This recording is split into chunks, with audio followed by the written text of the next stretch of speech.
Considering I am head of the Don't Double Back committee, I love second chance romances in books when they are done well, and in The Bridge Back to You by Riss and Neilson, it is done well. It also has the single dad trope, which I'm realizing that I really love right now.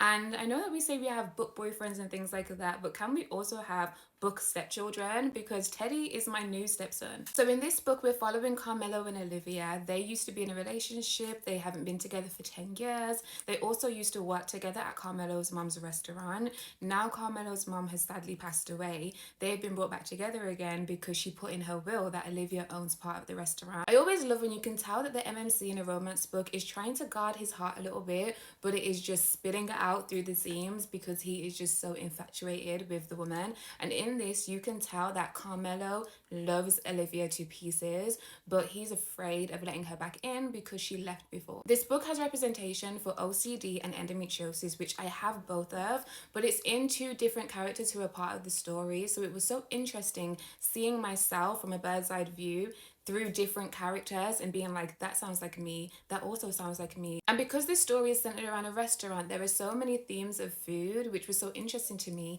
but it also introduced me to different foods, like Filipino foods that I'd never heard of before that I really want to try. One of the things that really stood out to me in this story is a moment in the book where one of the characters is reflecting on the distance that they've had and how they've been apart for 10 years, and how in that 10-year space they've been able to form more of their identities and do things that they wanted to do individually without negatively impacting the other one or forcing them to compromise. It made me think about myself and how I compromised so much of what I wanted in the past in a relationship, when now I think about it, I didn't really want those things. And then it also made me optimistic about love in the future. I've spent so many times traveling solo and trying new things and building community and pivoting in my career, where maybe if I was in a relationship, it would have been harder to do so. I would have to consider another person. So I love that it makes me also think about how beautiful those selfish years are, where we can pour into ourselves fully so that we can know ourselves and then choose a partner from a space of alignment, not having to compromise those elements. As well as it being a second chance romance, it's also the first time being seen in friendship as an adult for Olivia.